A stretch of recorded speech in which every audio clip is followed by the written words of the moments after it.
G'day there guys, Markee here, and welcome back to another episode of r/relationship advice. I do hope you enjoyed today's episode, and if you do, don't forget to hit that like, subscribe button, and don't forget the bell notification so you don't miss an episode. With that said, I want you to sit back, relax, chuck a prawn to the barbie. Let's get right into it. Cheers. Posted by user Lady Astrid, titled, "Am I the asshole for telling my fiance that he stole my best friend's proposal idea? My boyfriend, 26 male, and I, 24 female, have been in a relationship for 2 years and just got engaged last week.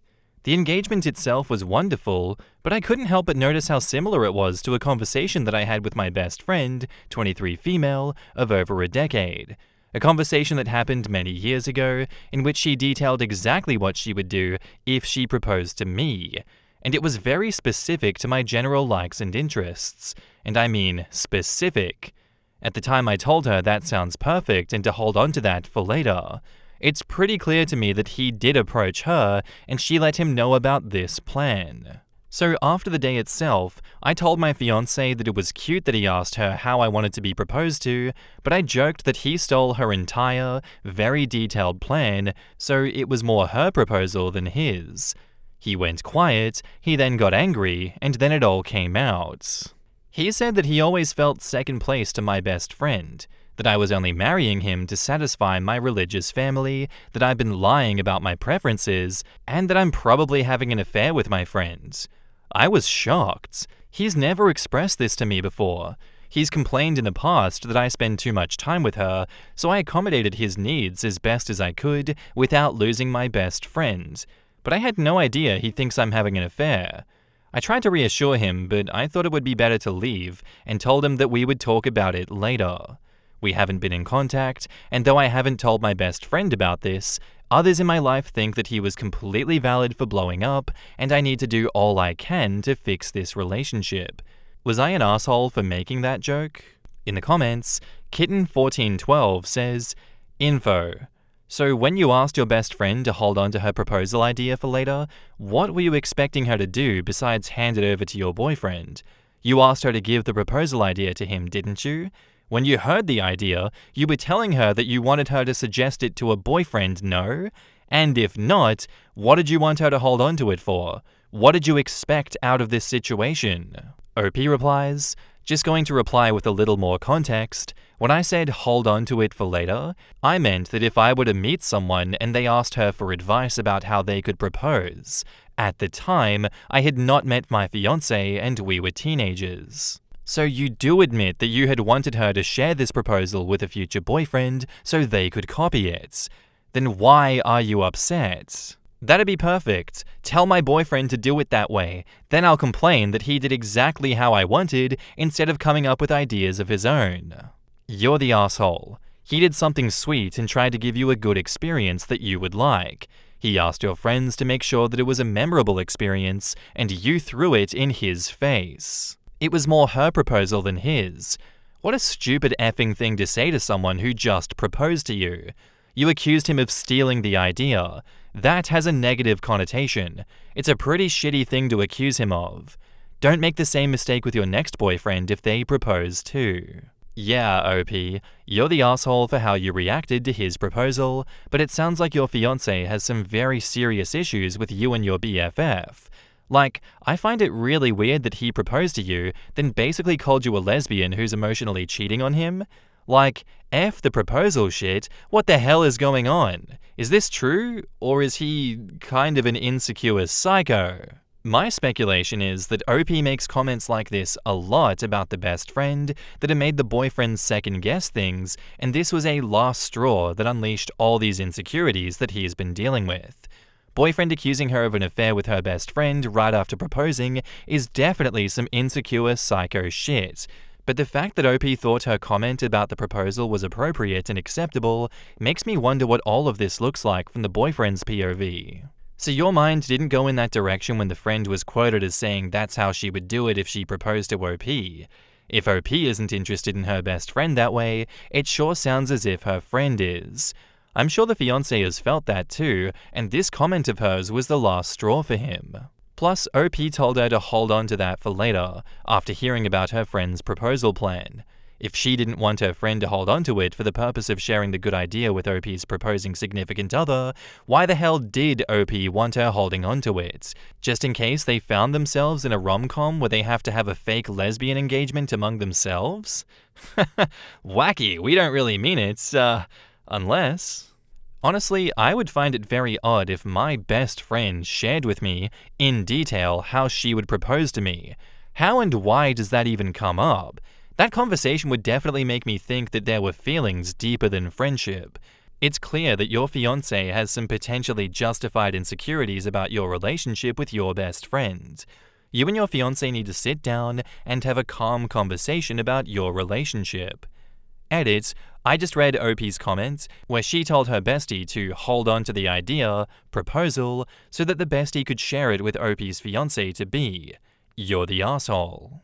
Yeah, this one's going to take an absolute boatload of context and explaining from your part, OP. I do feel as though he has some justified insecurities about your relationship with your best friend because, it comes out of left field. There's definitely some missing reasons going on in this story too. And I would love to know his side of the story and what he has observed in your interactions with your best friend. I still don't understand how this could upset you so much that you got what you asked for, but maybe we're living in opposite lands, where the things that we like the most actually upset us the most. I'm going to say that that's the rationale that we're going with here. I would love to know what you have to say in the update, though. I can't wait. As it stands, though, you're the asshole. And now, on to the updates. I would like to start by saying thank you to everyone who responded to this post. It put things into better perspective for me. I apologize to my partner, not just for the joke, but for making him feel the way that I did. I keep receiving messages asking for updates, so I just wanted to hop on and clarify a few things that I didn't want to talk about before. I was asked about my orientation. I identify as asexual, and my partner is straight. We had a great, low-intimacy relationship. I stayed loyal throughout our relationship, and we discussed how this was going to work at length when we were first together, and often talked about boundaries. So I didn't think this was a big problem, but it turns out that it was. Someone found this post and sent it to him. He found it funny enough to show to our mutual friends, but in doing that, he accidentally showed his own Reddit account. After some digging, they saw that he had a very different set of views to what I previously thought, and was involved in quite a few incel-ish posts in different communities. Apparently, he had suspicions for a while that I'd been lying to him about my preference and I was a lesbian, but he thought that I would change my mind over time. This came as a total shock to me. A lot of people showed confusion over his behavior, including me, and now this information has come out, it makes more sense that he was letting go of grievances he had been holding on to for a while. Needless to say, the relationship is done. I gave the ring back and offered to pay the cost of the proposal, which he declined. I think it's ultimately for the best. And to you, because I'm sure you're going to read this, thank you for everything. I hope that we can both learn and grow from this separately, and I wish you all the best in that. As for whether I'm going to dramatically elope with my best friend, I doubt it. We're like sisters. She's been happily married to a lovely man for the last 3 years. We're just close, I guess. Anyway, thank you all again for your sometimes brutal honesty in this. All in all, things worked out for the best. In the comments, Arbisto says, crazy convenient that the fiancé turned out to be an incel after she was roundly shat on for her behavior. If you believe that update, I have some magic beans that you might well be interested in. And the asexual part. I know it's not everyone's business, but that came out of left field for me as an explanation as to why she isn't with her best friend, and why he had repressed emotions right after he proposed. And just saying ace doesn't actually clarify whether or not she's interested in women. She obviously feels romantic attraction, and her not clarifying if she is hetero-romantic or bi/etc. had me raising an eyebrow, to be honest. Yeah, I feel like that's a bit of a cop-out update from OP to not take accountability for their actions in this and be like, you know what? He's actually the bad guy and I have the receipts to prove it. Really, OP? Is that really the truth here, huh? He just happened to be an incel, and all your previous actions from beforehand are now forgiven because he was the bad guy. Trust me, source, trust me, bro. I'm a little jaded by that one, and I'm gonna take you at face value that you're perfect and he's a bad guy. Clap, clap, OP, clap, clap. Our next post is by user HumanDog1732, titled, "Am I the asshole for ruining family therapy?" To avoid confusion, OP refers to her father as step-sibling's dad, and OP also uses BF, which is bio-father. My, 18 female, mum died when I was 7. My father, aka step-sibling's dad, remarried a year later. His new wife had 3 kids, A, which is 8 male, B, 6 male, C, 3 female. He said that she wanted a dad for her kids, and he wanted a mum for me. I remember telling him that I didn't want a new mum. He said I would understand later. My step-sibling's dad basically stopped doing anything alone with me. No more camping nights in the backyard, or movie nights which we had done every week for years. Nothing. He spent time with all the new kids to bond. It's been 11 years, and he still doesn't have time for me because he's bonding with them. He stopped coming to my games when I got to high school. His wife and I have nothing in common. I play 3 sports, and I'm on the speech team. She's very girly and likes girls' trips to buy clothes and makeups at different malls. She knows I don't want to go, but just tells my step-sibling's dad that she invited me. I have a teammate that I play 2 sports with. Her parents have become like my own. She said that she's totally fine with it. I make sure all the time because I don't want to take someone else's parents. But she's always the one to invite me over, brings her parents to my swim meets because she knows that no one will be there for me. She also invites me to go shopping for Mother and Father's Day gifts and says they're from the both of us. Her parents get me holiday gifts and say that I'm always welcome. Senior night at basketball, I told her my step-sibling's dad isn't going to walk me around the floor because he doesn't even come to games. She asked her dad to walk the both of us, and he was happy to. In a small town, that made the paper because they thought that it was sweet. My step-sibling's dad flipped out and took us all to therapy. He asked why he hadn't been asked. I said because he didn't come to games. He said he didn't know that I played basketball anymore. I asked if that's why he didn't come to swim or softball when he couldn't miss A and B's practices, or come to speech meets when he went to C's dance recitals. He just stared at me and said he didn't know that I still did those either. I asked why he talked for days about B's camping trip, but didn't ask about my senior trip to Mexico. He said he didn't know that I went. I said he signed the form. He admitted that he didn't read it. I asked if he remembered the last time I called him Dad, and he says he didn't know that I stopped. I said May 13, 2021. He said that was the day ABC started. I said I know. You stopped being my dad when you started being theirs. And I walked out of therapy. Edit, I played all 3 since I was a toddler, so I'm not sure why he thought I stopped. He never asked why I came home a couple of hours after practice or went out on weekends for game days. When I talked about games, he said he thought that I was just playing with friends because all my friends play. In the comments, Opie explaining to her father how she feels about him and her friend's family. At this point, I'm more angry that I have to miss practices for therapy and that I'm no longer allowed over at my friend's house because they're a bad influence. I'm happy he found his new family and that I found mine. I'd be content with going no contact with them to have my real family back. I miss them so much. When I told him that I felt like I lost my family, he cried and said he understood, and then got mad and yelled at me when I told him that I meant the family that I had for the last few years, and not him. How does he not know that she still does sports? OP says, I paid for the sports registration and equipment out of the trust that my mum left me. I just had to go to the bank and write out a request, and the next day I'd pick up the money. He said that if I wanted him there, I should have given a schedule.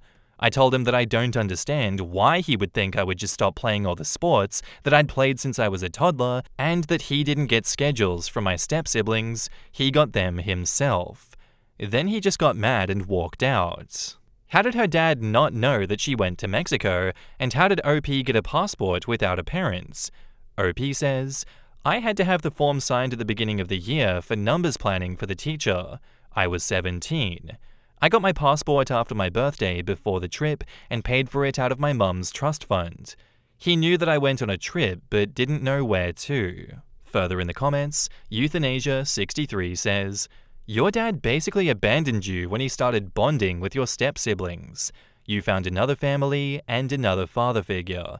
And this was basically rubbed in his face at family therapy, and there was the photo in the newspaper too. And now he is shocked and probably feels hurt. Well, boo-hoo for him. Well, now it's been spelled out to him, and he can either step up and pay a little attention or be left behind. You're an adult now. You can distance yourself as much as you want to, not the asshole. I didn't know you still did that. Well, yeah, that's kind of the problem, not the asshole. I don't understand how your dad could be so clueless about your life. There was nothing wrong with him wanting a family again, but it feels more like an unhealthy way of dealing with trauma. But that's done now. He's committed to his new family. What's not okay is abandoning the family that he still had after your mother's death. You put a mirror in front of his reality, and he didn't like the way he and it looked. That being said, don't discount therapy. This is a great chance for you to reconcile your own emotional wounds that have never had the chance to heal, whilst also providing a platform for your dad to grow and become a better dad again. OP replies, I think he's a great dad to the kids that he has now. I'm really not interested in any kind of relationship with him. When I see him, it's like an old friend from first grade.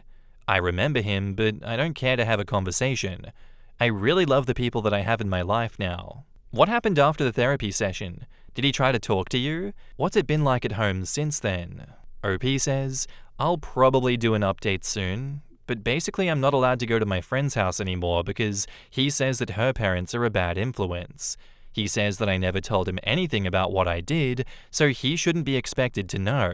His wife says she just wanted a dad for her kids, and it isn't her fault, which is true.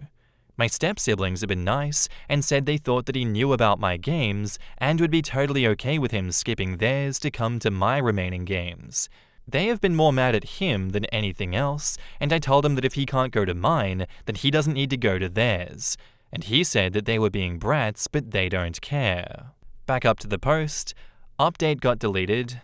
Basically, I'm getting some info on my trust in siblings that it paid for. My friend's dad tried to confront my step-siblings about why I can't go over anymore, but he just shut the door on him, and I check in daily with my friend or her parents via phone. My step-siblings are all mad at both their parents and are being very supportive.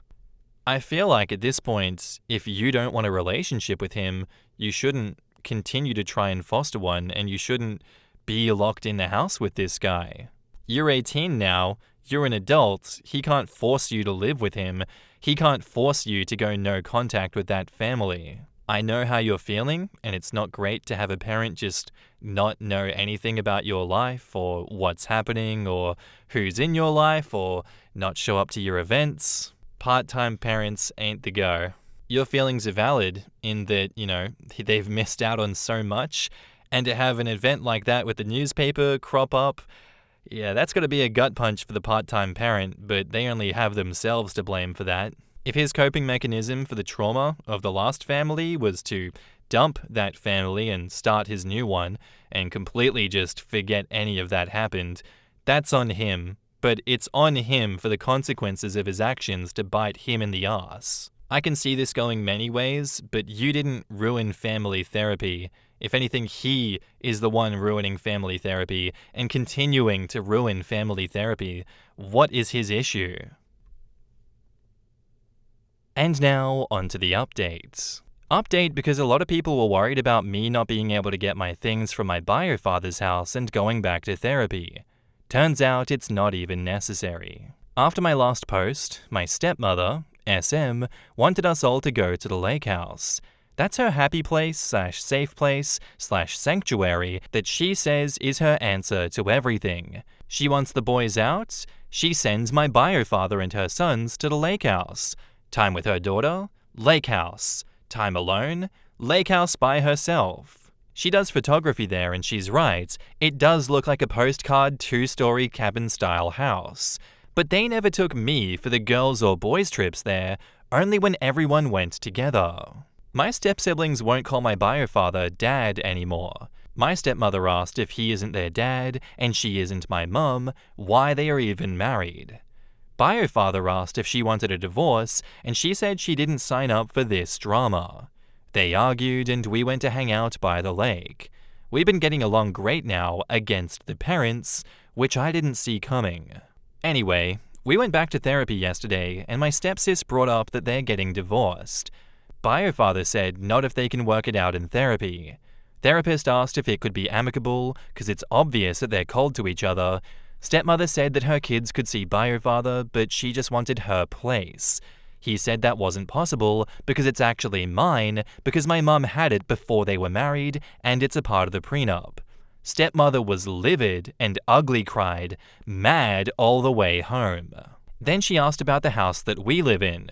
Bio-father tried to get her out of the kitchen, but she screamed, and he admitted that my grandpa gave it to my mum as a wedding gift before they were married.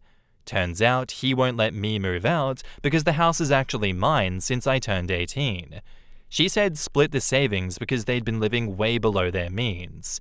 He told her most of the savings and certificates of deposits were accounts set up for me by mum's parents. She's been crying in her room and says I'm selfish for not letting her have the lake house that my great-grandpa built and gave to my grandpa who gave it to my mum. In the comments, Wild Black Hat says, "What in the world? So she never put a cent towards those and somehow never asked herself in all those years how the assets would be split in the event of a divorce." OP replies, "I doubt she ever thought about divorce until last week. Everything kind of exploded. Since they don't have a prenup, she probably thought that she got half of everything. Get a lawyer and have a financial audit done ASAP. Has he been supporting the stepmother and stepkids with your money? Track every expense he's had and how he paid for it. Your previous comments about you paying for the car but he paid for the insurance is most likely incorrect. He probably paid for the insurance with your savings. As others stated, start charging them rent or kick them out. It would stink though because the stepkids now support you, but they are her responsibility." Wow, so your dad was just trying to secure his place financially by therapy because you're now 18 and kick them out and take their luxuries. Wow. So if it's OP's house and OP's lake house and OP's trust fund, then OP could literally just evict stepmom and bio dad. Maybe they ought to be a little goddamn nicer to their meal tickets. Good lord, OP has been denied trips to the lake house that she actually owns? The dad and stepmom are utter shit. Also, I think OP mentioned her dad banned her from seeing her friend's parents or going to her friend's house, even though she's 18, wants to be no contact with her family anyways, and goes on to say that she owns the home they live in and multiple other homes, so her dad really should have no control over her. I'm a little bit lost. Sounds like she didn't know about any of this. Sperm donor had good reason to keep her in the dark so he could keep living off of her. Anyway guys, that's where I'm going to end today's episode. I do hope you enjoyed. If you did, let me know what you thought of it in the comments down below, and I'll see you in the next one. Bye.